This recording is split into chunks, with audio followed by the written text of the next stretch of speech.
Today, we are going to talk about one of the most important economic crises of the 20th century, the oil shock of 1973. It was a moment when the world discovered just how dependent it had become on a single resource, and how vulnerable that dependence made every modern society. I have heard of the oil crisis before, but I always thought of it as just a problem with fuel prices. Was it really more than that? Much more than that. The oil shock of 1973 touched almost every aspect of life in the industrialized world. It caused economic chaos that lasted for years. It changed the relationship between rich and poor countries. It forced governments and industries to rethink the entire basis of modern civilization. And the questions it raised about energy, resources, and national security are still central to world politics today. So it was a turning point in modern history. A genuine turning point. Before 1973, most people in wealthy countries simply assumed that cheap energy would always be available. After 1973, that assumption was gone forever. Today, we will follow the story from the political events that triggered the crisis, all the way to the questions about energy and sustainability that face us right now. Let us begin. So what actually happened in 1973 to cause the oil crisis? The immediate trigger was a war in the Middle East. In October 1973, Egypt and Syria launched a coordinated military attack on Israel, beginning what became known as the Yom Kippur War, or the Fourth Arab-Israeli War. The United States and several Western European countries supported Israel during the conflict, providing military supplies and diplomatic backing. And the Arab oil-producing countries responded to that support. They responded with a weapon that the Western world had not anticipated being used in quite this way. The Arab members of OPEC, the Organization of the Petroleum Exporting Countries, announced an embargo. They would stop selling oil to the United States and to other countries that had supported Israel. And simultaneously, they announced a sharp reduction in overall oil production to drive prices higher. How much did oil prices actually rise? The price of oil quadrupled in just a few months. Before the embargo, a barrel of oil cost around $3. By the end of 1973, it had risen to nearly $12. That increase, happening so suddenly and affecting such a fundamental resource, sent shockwaves through every economy that depended on imported oil. Which was most of the developed world. Almost all of it. The industrialized economies of Western Europe, North America, and Japan had built their post-war prosperity on the assumption of abundant and cheap oil. Oil-powered factories, heated homes, fueled cars and trucks and aircraft, and provided the raw material for plastics and thousands of other products. The entire infrastructure of modern life had been designed around the expectation that oil would always be affordable and available. And suddenly it was not. Suddenly it was not. And the effects were immediate and visible in ways that ordinary people could see in their daily lives. In the United States, long lines of cars formed at gasoline stations, sometimes stretching for blocks. In some places, gas stations ran out of fuel entirely. Speed limits on highways were reduced to save fuel. In several European countries, driving was banned on certain days of the week. The Netherlands introduced car-free Sundays, where the normally busy highways were completely empty. The image of empty highways in a modern industrialized country must have been very strange. Deeply strange and deeply unsettling. It made visible something that people had never had to think about before. The ordinary activities of daily life, driving to work, heating your home, buying goods in a shop, all of these depended on a resource that came from a distant part of the world, controlled by governments that had their own political interests and priorities. And that was a new realization for most people. A genuinely shocking one. Oil had been so cheap and so reliably available for so long that people had stopped thinking of it as something that could be taken away. The 1973 embargo made it undeniable that oil was not just a commodity. It was a political instrument. Countries that controlled oil could use it to pressure countries that depended on it. Resource dependence had become a form of strategic vulnerability that no amount of military strength could easily counter. That was a fundamental shift in how people thought about power and economics. Fundamental and lasting. Before 1973, discussions of national security focused almost entirely on military strength and political alliances. After 1973, energy security became a permanent and central part of how governments thought about their national interests. The question of where your energy comes from and what happens if that supply is interrupted became as important as any military calculation. So the oil price increase caused immediate problems for ordinary people. But what were the broader economic consequences? The economic consequences were severe and lasted for years. To understand them, we need to think about how energy connects to everything else in a modern economy. Oil is not just fuel for cars. It is an input into almost every product and service that an economy produces. Factories use energy to run their machines. Trucks use fuel to transport goods. Farmers use fuel to run their equipment and to produce fertilizers. When the price of energy rises sharply, the cost of producing almost everything else rises too. So prices went up across the whole economy. Across the whole economy simultaneously. This kind of broad price increase is called inflation. And inflation at the level that occurred in the mid-1970s was deeply damaging. The purchasing power of ordinary people's wages fell rapidly. Families found that the same income that had felt comfortable a year earlier was no longer sufficient to cover their basic expenses. Savings lost their value. The economic security that people in wealthy countries had taken for granted through the 1950s and 1960s began to erode. But you said earlier that this crisis was unusual because it combined inflation with economic stagnation. Is that not contradictory?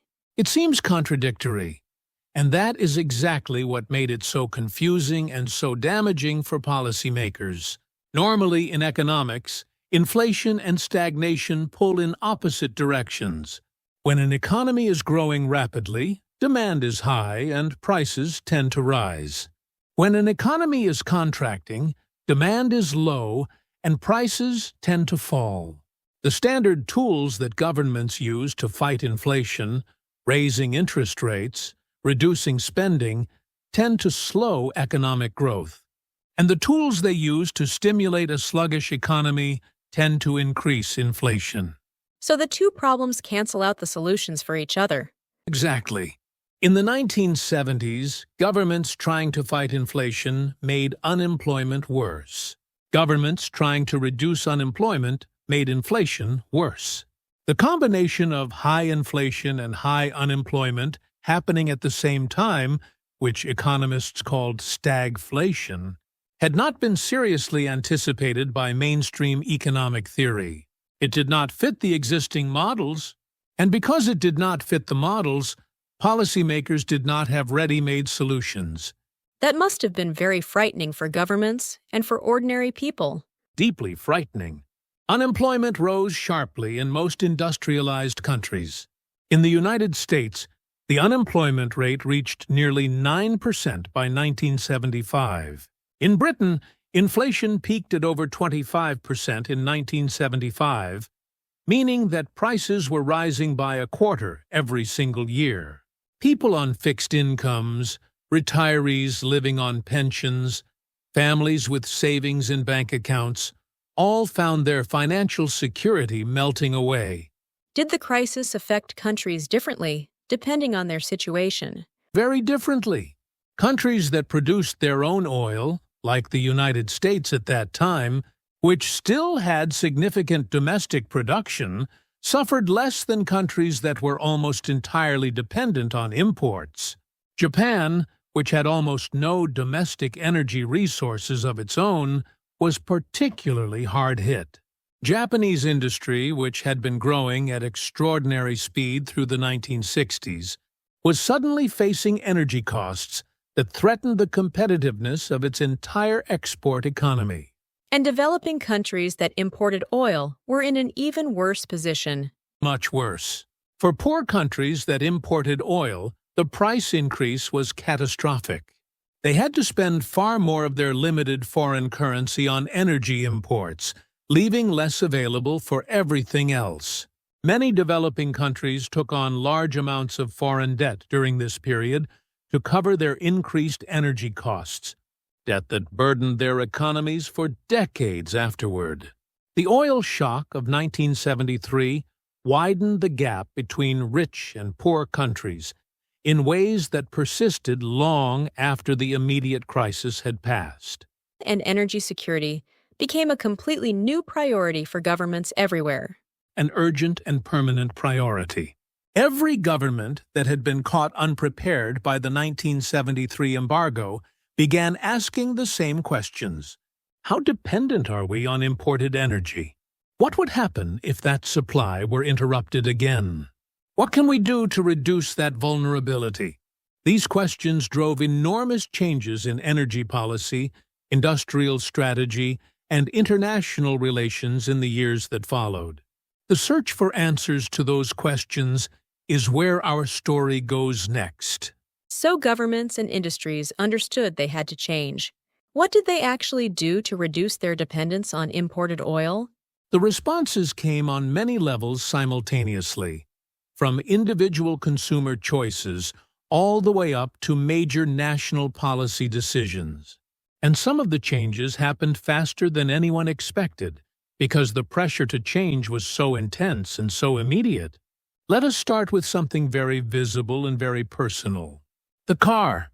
How did the oil crisis change the automobile industry? Before 1973, the dominant car culture, especially in the United States, celebrated large, powerful, fuel-consuming vehicles. Big engines were seen as desirable. Fuel efficiency was barely considered as a selling point. American car manufacturers had built their entire business around large cars that used enormous amounts of gasoline. When the price of gasoline suddenly quadrupled, the market changed almost overnight. People stopped wanting large cars. Demand for large cars collapsed rapidly. Consumers suddenly cared deeply about fuel efficiency in a way they never had before. And the companies that were best positioned to meet that demand were not the American manufacturers. They were Japanese companies like Toyota and Honda, which had already been developing smaller, more fuel-efficient vehicles for their home market, where space and resources had always been more limited. So the oil crisis accelerated the rise of Japanese carmakers in global markets. Dramatically accelerated it. Japanese cars flooded into American and European markets during the mid and late 1970s and captured market share that American and European manufacturers struggled to recover. This shift had enormous consequences for the industrial economies of the United States and Western Europe, contributing to factory closures and unemployment in regions that had built their prosperity around automobile manufacturing. You also mentioned South Korea in this context. How did Korean car makers fit into this picture? South Korea provides one of the most remarkable stories of the entire oil crisis era, and it connects to the car industry in an interesting way. The Pony, produced by Hyundai and launched in 1975, was South Korea's first independently designed automobile. It was small, fuel-efficient, and affordable, exactly what a world suddenly obsessed with fuel economy needed. It was a significant step in Korea's development as an automotive manufacturing nation. But Korea's main response to the oil crisis was not through cars. It was through construction in the Middle East. Yes, and this is a truly remarkable strategic response. When oil prices soared after 1973, The oil-producing countries of the Middle East suddenly had vast amounts of money to spend. They wanted to build modern infrastructure rapidly. Roads, buildings, ports, hospitals, schools, entire new cities. They needed construction workers and construction companies with the skills and capacity to build on a massive scale. And South Korea stepped in to provide that. South Korea made a strategic national decision to pursue construction contracts in the Middle East aggressively. Korean construction companies sent hundreds of thousands of workers to Saudi Arabia, Kuwait, Iraq, Libya, and other oil-producing countries. The workers lived in difficult conditions, often in desert labor camps, separated from their families for long periods. But the wages they earned and sent home, and the contracts the Korean companies won, brought enormous amounts of money back into the Korean economy. So Korea was essentially recycling the oil money back through labor and construction services. Exactly. The oil-importing countries were paying more for oil, and that money was flowing to oil-producing countries.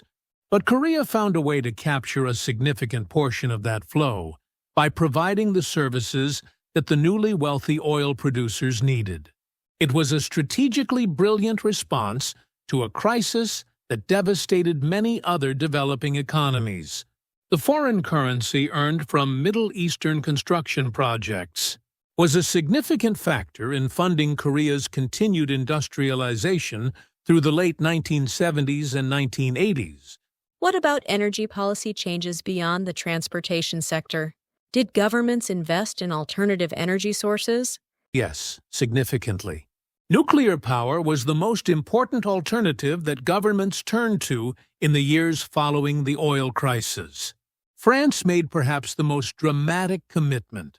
The French government decided to build nuclear power plants on a massive scale, aiming to make France energy independent by generating most of its electricity from nuclear power. By the 1980s, France was generating around 70% of its electricity from nuclear plants, a proportion that remained among the highest in the world for decades.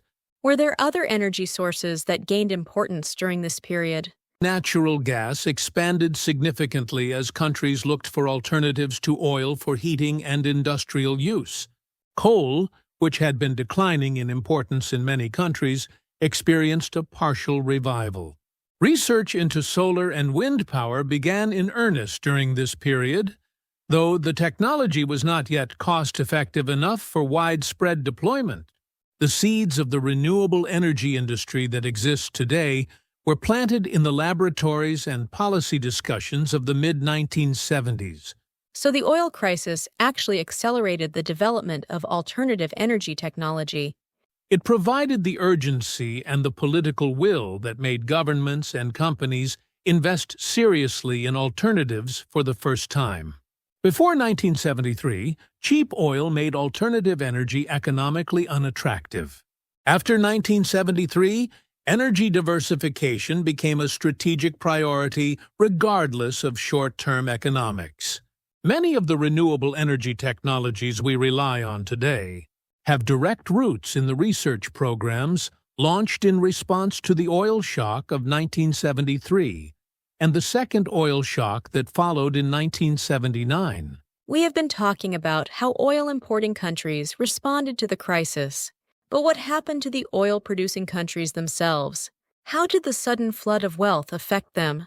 The transformation of the oil-producing countries, particularly those of the Arabian Peninsula, during the 1970s, was one of the most dramatic social and economic changes in modern history. Countries that had been relatively poor and underdeveloped just a generation earlier suddenly found themselves in possession of almost unimaginable wealth. The scale of the change was staggering. What kinds of countries are we talking about specifically?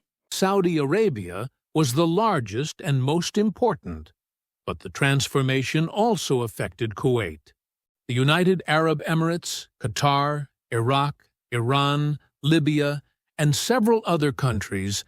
Some of these countries had very small populations relative to their oil wealth. Kuwait and the UAE, for example, had populations of only a few 100,000 people at the time. But their oil revenues after 1973 were so large that the wealth per person was extraordinary. And OPEC became much more powerful as a result of all this. OPEC, which had been established in 1960 but had relatively limited influence in its early years, emerged from the 1973 crisis as one of the most powerful economic organizations in the world. Before the embargo, international oil companies based in the United States and Europe had largely controlled the price and production of oil, even in countries where the oil was physically located.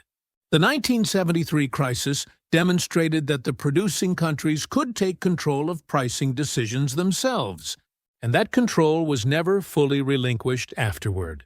That was a major shift in the balance of economic power between rich and poor countries. A historic shift. For much of the colonial and post-colonial era, the pattern of economic relations between industrialized and developing countries had involved the developing world, providing raw materials at low prices and importing manufactured goods at high prices. The oil-producing countries broke that pattern dramatically. They demonstrated that a developing country controlling a critical resource could force a fundamental renegotiation of the terms of trade. What is the petrodollar system that you mentioned? How did that work? The petrodollar system refers to the arrangement by which oil was priced and sold in U.S. dollars. Because oil could only be purchased in dollars, every country in the world that needed to import oil also needed to hold U.S. dollar reserves. This created an enormous and sustained global demand for dollars, which gave the United States significant advantages in the international financial system. American debt was easy to finance because foreign governments and institutions needed to hold dollar-denominated assets. And the oil-producing countries were accumulating vast quantities of dollars. Enormous quantities. Saudi Arabia and the other Gulf states were suddenly receiving more dollars than they could possibly spend on their own development needs. These surplus dollars, the petrodollars, were deposited in Western banks, primarily in London and New York. The banks then needed to find borrowers for all this money. Much of it was lent to developing countries, particularly in Latin America and Africa, that needed foreign currency to cover their increased oil import costs. And that lending created problems later. Very serious problems. The loans were made at interest rates that seemed manageable when they were agreed, but many of the loans had variable interest rates. When interest rates rose sharply in the early 1980s as part of the effort to control inflation, the debt burdens of many developing countries became unmanageable. The Latin American debt crisis of the 1980s, which caused enormous economic suffering across the region, had deep roots in the petrodollar recycling of the 1970s. What did the oil-producing countries actually do with their wealth domestically? They embarked on extraordinarily ambitious modernization programs. Countries like Saudi Arabia and the UAE built modern infrastructure at astonishing speed. New cities rose from the desert. Universities, hospitals, airports, and highways were constructed. Citizens of these countries went from lives that in some cases had changed little for centuries to lives surrounded by modern technology within a single generation. That must have created significant social tensions, as well as material improvements. Significant tensions? Yes. Traditional and deeply conservative societies were suddenly confronted with enormous wealth, exposure to foreign workers and foreign ideas, rapid urbanization, and the social changes that accompany all of these things. Different countries in the region managed these tensions in different ways. Some pursued relatively rapid social modernization alongside economic development. Others maintained very conservative social policies while modernizing their physical infrastructure. The tensions between traditional values and the pressures of modernity that the oil wealth accelerated. are still very much present in Middle Eastern societies today. And the political influence of the oil-producing countries increased as well. Dramatically, countries that had been peripheral players in international politics became central ones. Saudi Arabia in particular developed significant influence across the Muslim world. Through its funding of religious institutions and its role in Islamic organizations, the Gulf states became important players in international finance. OPEC meetings became events watched closely by financial markets and governments around the world. The oil shock of 1973 permanently elevated the Middle East from a region of strategic interest, primarily because of Cold War competition, to a region of absolutely central importance to the functioning of the global economy. So the oil shock of 1973 changed so many things, but we are still heavily dependent on fossil fuels today. Did the lessons of that crisis eventually lead to a real transition away from oil? That is one of the most important and most honest questions we can ask about this whole story. The short answer is that the oil crisis of 1973 planted the seeds of an energy transition that is still unfolding today, more than 50 years later. Progress has been real but painfully slow. And the reasons for that slowness tell us a great deal about how difficult it is to change the fundamental energy systems that modern civilization is built upon. Why has the transition been so slow? Several reasons. The first is economic. After the immediate crisis of the 1970s, oil prices eventually fell again in the 1980s. When cheap oil returned, much of the urgency that had driven energy conservation and alternative energy development faded. Governments reduced their support for renewable energy research. Consumers went back to buying larger, less fuel-efficient cars. The long-term strategic lesson of the crisis was understood intellectually, but the short-term economics kept pulling behavior back toward oil dependence. So cheap oil undermined the motivation to change. Repeatedly and powerfully. This is one of the deepest structural challenges in energy policy. The costs of energy dependence are long-term and diffuse, while the benefits of cheap fossil fuels are immediate and concrete. Politicians and consumers consistently find it difficult to accept short-term costs for long-term strategic benefits, especially when the immediate crisis has passed and the sense of urgency has faded. But today we have a new and even larger reason to move away from fossil fuels: climate change. Yes, and this is where the story of the oil shock connects to the defining challenge of our own time. The burning of fossil fuels, oil, coal, and natural gas releases carbon dioxide and other greenhouse gases into the atmosphere. The accumulation of these gases is warming the planet and driving the climate changes that are increasingly visible around the world. More frequent and intense extreme weather events, rising sea levels, disruption of agricultural systems, and many other consequences. So the energy transition that began as a response to the oil shock of 1973 has become even more urgent because of climate change. Urgently necessary for two distinct but related reasons: energy security, the lesson of 1973, and climate stability, the challenge of today. Both point in the same direction, toward energy systems that do not depend on fossil fuels. Renewable energy sources like solar and wind power produce no carbon emissions and, once built, have no fuel costs and cannot be embargoed by a foreign government. They address both the security problem and the climate problem simultaneously. And renewable energy technology has improved enormously in recent decades. The progress has been extraordinary, and it has accelerated far faster than most experts predicted even 15 years ago. The cost of solar panels has fallen by more than 90% since 2010. Wind power has become one of the cheapest sources of new electricity generation in most parts of the world. Electric vehicles are becoming increasingly competitive with gasoline-powered cars. The economic case for renewable energy, which once required government subsidies to make it viable, is now strong enough to drive deployment even without subsidies in many markets. That sounds genuinely hopeful. But you mentioned new resource challenges emerging from the energy transition itself. Yes, and this is where the story takes a sobering turn.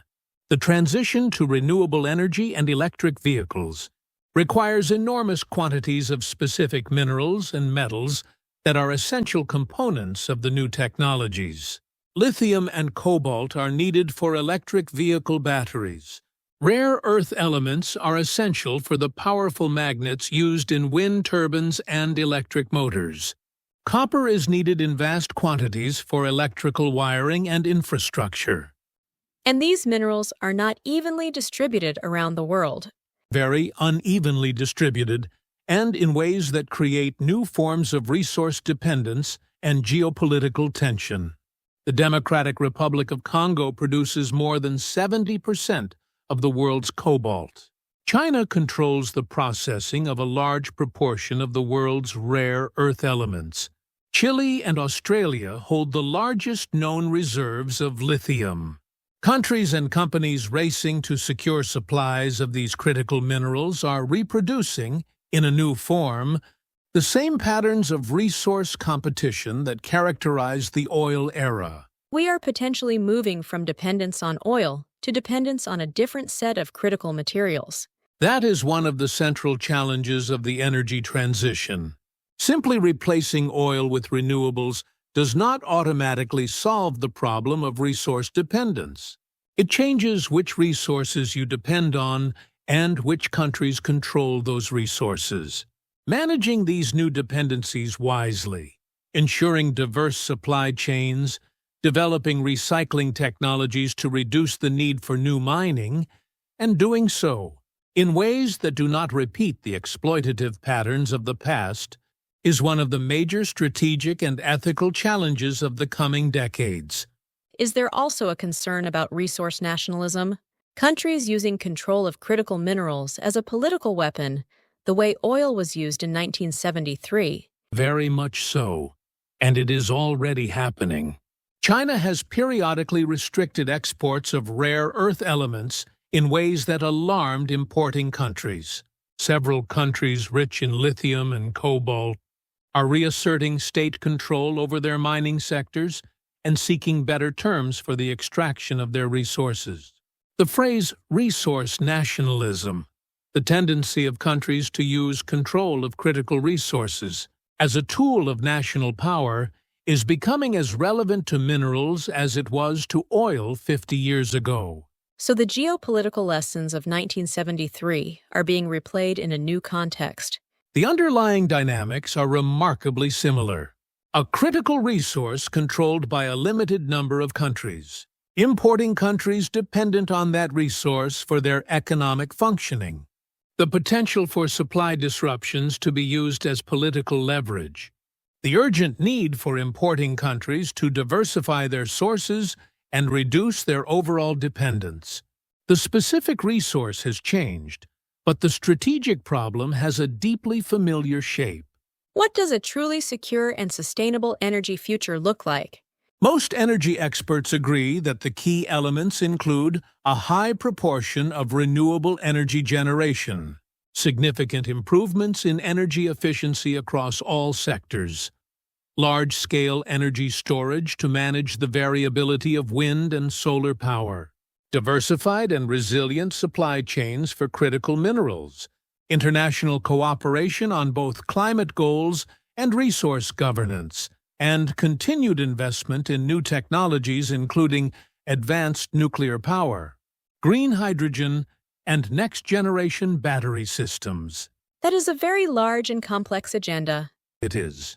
And it requires sustained political will, international cooperation, and long-term investment in ways that are genuinely difficult for democratic governments, operating on short electoral cycles to maintain, but the alternative, continuing to depend on fossil fuels that are controlled by a limited number of actors, that fuel geopolitical conflict, and that are destabilizing the global climate, is not acceptable either. The energy transition is necessary. The question is whether humanity can accomplish it quickly enough and fairly enough to avoid the worst consequences of delay. Looking at everything we have covered today, from the oil embargo of 1973 to the energy challenges of the present, what is the most important lesson? I think the most important lesson is that energy is never just an economic issue. It is always simultaneously an economic issue, a security issue, a political issue, and increasingly an environmental and moral issue. The oil shock of 1973 made this visible in a way that could not be ignored. But the lesson keeps needing to be relearned in new contexts. Why does it keep needing to be relearned? Because when energy is cheap and plentiful, the incentive to think carefully about where it comes from and what it costs in strategic and environmental terms is very weak. It takes a crisis, a supply disruption, a price spike, a climate disaster to force the deeper questions back to the surface. And by the time a crisis arrives, the investments and structural changes that would have prevented or mitigated it have often been delayed too long. The response of countries like South Korea to the 1973 crisis seems instructive. They turned a crisis into an opportunity. That is a very important observation. The countries and societies that responded to the oil crisis most effectively were not necessarily those with the most resources. They were those with the most strategic clarity and the most determination to adapt. Korea had very few natural resources of its own, but it had a clear understanding of its situation, a willingness to make difficult adjustments, and the discipline to pursue a long-term strategy, even when it required short-term sacrifice. Is that kind of strategic response possible at a global level for the energy transition we face today? It is possible, but it requires something that is genuinely difficult to achieve at a global scale. It requires enough shared understanding of the common problem and enough trust between nations with different interests to coordinate action in ways that benefit everyone rather than just the most powerful. The oil shock of 1973 was ultimately resolved through a combination of adaptation, innovation, and the discovery of new oil supplies that reduced the leverage of the producing countries. The climate challenge cannot be resolved in the same way. There is no new atmosphere to discover. The physical limits are real and non-negotiable. That makes it sound more urgent than the 1973 crisis. In terms of the long-term stakes, it is far more urgent. The oil shock of 1973 was a serious economic crisis that caused real suffering. But it was ultimately a manageable problem. Economies adjusted. New energy sources were developed. Life went on. The climate challenge operates on a different timescale and with different consequences. The changes being set in motion by greenhouse gas emissions will play out over decades and centuries, affecting not just the current generation, but all the generations that follow. The story that began with long lines at gas stations in 1973 connects directly to the energy choices we are making right now. Directly and urgently, every major energy transition in history has involved disruption, adaptation, new opportunities, and new risks. The transition away from fossil fuels that we are currently attempting is the largest and most consequential such transition in human history. Whether we manage it wisely, equitably, and quickly enough will determine a great deal about what kind of world the coming generations inherit. The oil shock of 1973 was a warning. The question is whether we have learned enough from it to meet the larger challenge ahead. Thank you for joining us today.